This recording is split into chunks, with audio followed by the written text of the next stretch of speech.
De base, je devais faire la critique de Imaginary, mais finalement, je suis allé manger au McDo, donc j'aurai pas le temps de vous en parler. Voilà, donc à la place, bah, on va parler de ce bon vieux petit Dahmer, parce qu'il nous avait manqué, ce bon vieux petit Dahmer, notre petit tueur en série chérie. Non, on va arrêter ça tout de suite. Salut tout le monde, autant du cinéma, nous allons donc parler du 4e épisode de Dahmer, enfin The Monster, The Story of Jeffrey Dahmer, la série donc sur le petit bonhomme, enfin petit bonhomme, sur l'immense taré qui était Jeffrey Dahmer. Un épisode qui d'ailleurs est un petit peu moins intéressant je trouve que les autres. Alors on aura quand même des choses intéressantes à traiter, notamment le fait qu'on va surtout parler en fait dans cet épisode des penchants réels de Jeffrey. Par exemple dans les 3 premiers épisodes je trouve qu'on parle beaucoup plus de la, même pas de la psychologie mais genre du mode opératoire de Dahmer. Donc les 3 premiers épisodes font vraiment un chapitre sur le mode opératoire. Là on va vraiment entrer dans la psychologie de Jeffrey Dahmer. On va notamment parler de ses penchants, de ses relations, etc. Et d'ailleurs on aura l'occasion d'en parler dans l'épisode 6 de problèmes liés aux penchants, enfin à ce chapitre de l'histoire dans la série. Donc ce fameux chapitre sur les penchants d'orientation sexuelle, etc. de Dahmer, simplement parce que la série va alors inventer des événements qui ne se sont jamais produits, notamment l'histoire de Tony Hughes, mais ça on en reparlera lorsqu'on en parlera de l'épisode 6. Là on est sur l'épisode 4, un épisode donc qui va parler de certains événements et en fait retracer la vie, enfin le passage le moins important entre guillemets de la vie de Dahmer, étant donné que dans les 3 premiers épisodes donc on parle de son enfance, on parle de Steven X, son premier meurtre, et là c'est le passage où Dahmer va faire moins de morts. En tout cas, ne va plus tuer, quasiment. Il va continuer à droguer des gens. Et au bout d'un moment, il recommencera à tuer. Mais on aura aussi toute la partie où il part à l'armée. Il drogue des gens à l'armée, mais ne les tue pas. Où il va droguer une personne dont j'ai oublié le nom, mais qui va réussir à s'échapper. Et ce sera d'ailleurs l'un des 2 seuls qui ne sera pas tué par Dahmer. On va aussi parler de ses petits boulots qu'il a enchaînés. Donc après s'être fait virer du lycée, Jeffrey Dahmer est donc parti à l'armée. Il a réussi à se faire virer de l'armée. Donc son père, furieux, lui a dit bah, ok, tu vas aller chez ta grand-mère.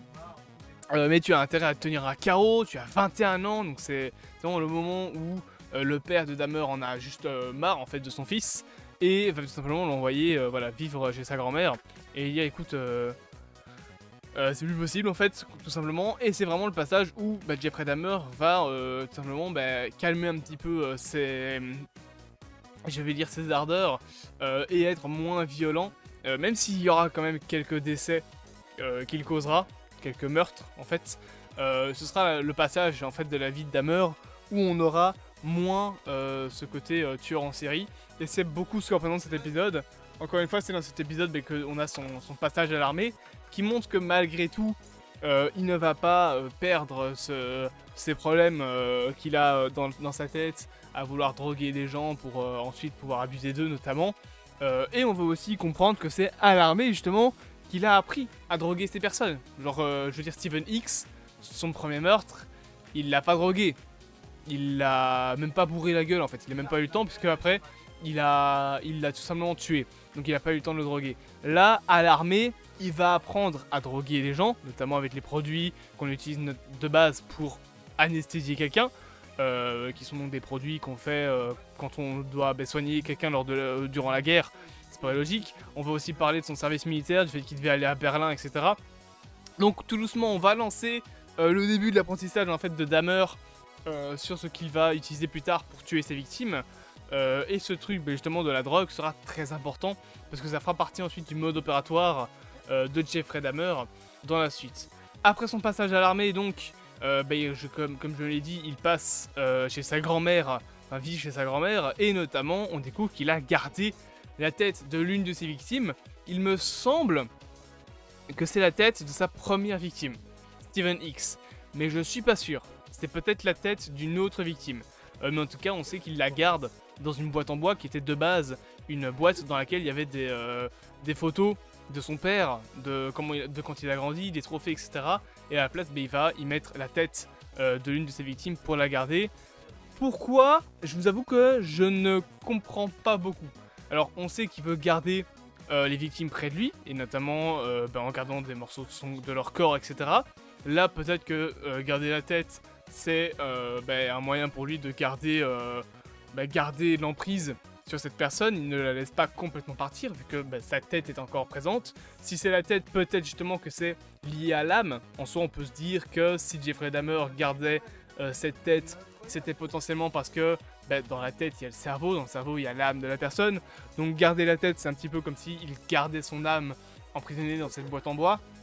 Concrètement, voilà, il y a toute une analyse qui devrait être faite, je pense, autour de la psychologie des tueurs en série. Il y a beaucoup d'analyses qui sont faites autour de la psychologie des tueurs en série, et notamment toute une analyse qui était faite autour de la psychologie de John Wayne Gacy.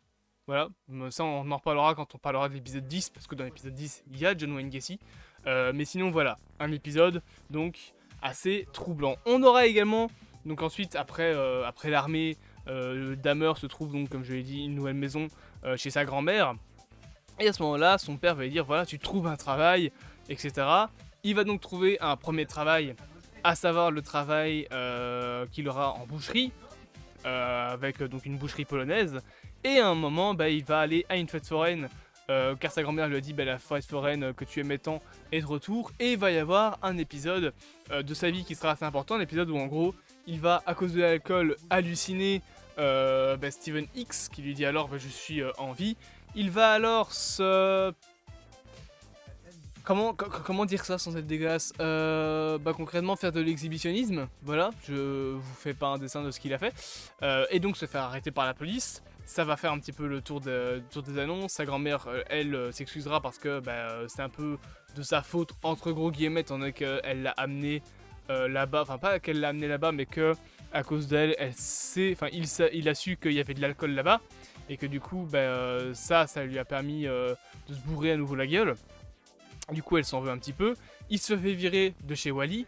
Et après, il se trouve un nouveau boulot en tant qu'assistant médical. Grâce à ses leçons en fait, de l'armée. Et c'est là qu'il va y avoir un penchant très glauque. C'est que Jeffrey Dahmer récupère des poches de sang de ses victimes.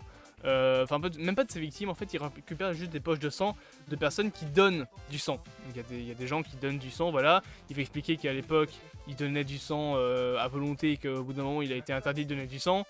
Chose qui est une histoire vraie, mais il me semble pas que ce soit Jeffrey Dahmer qui l'ait fait. Par contre, il y a vraiment quelqu'un, un homme qui a été interdit de donner du sang parce qu'il donnait trop de sang à l'époque. Mais sinon, voilà, Jeffrey Dahmer va récupérer des poches de sang et comme vous le voyez à l'écran, va boire en fait le sang de certaines personnes, donc il va faire du vampirisme. Chose qui sera intéressante dans le développement de cette psychologie qu'avait Jeffrey Dahmer. Concrètement, voilà, un épisode où, encore une fois, on étudie toute cette partie-là du personnage, avant d'avoir des épisodes qui seront beaucoup plus glauques. C'est un épisode aussi qui a une mise en scène un peu plus calme, je trouve, et des musiques aussi un peu moins présentes. Concrètement, au niveau musique, ne vous attendez pas à des grands thèmes. Bien évidemment, la série Dahmer n'a pas des grands thèmes musicaux. Concrètement, c'est voilà, quelques thèmes musicaux pour accompagner, mais sinon, voilà, pas quelque chose de très extravagant. Je vais y arriver. Mais concrètement, c'est un épisode que j'ai plutôt bien aimé. Et je vous avoue, qu'après l'épisode 5, on fera une petite pause. Histoire que je puisse parler d'autre chose que de la série, parce que après il y a l'épisode 5, et comme il y a 10 épisodes, ça fera deux parties de saison, ce sera plutôt cool. J'espère du coup que cette petite vidéo vous aura plu, bien évidemment n'hésitez pas à vous abonner, à partager, à liker et à commenter, et on se dit à bientôt pour de prochaines aventures.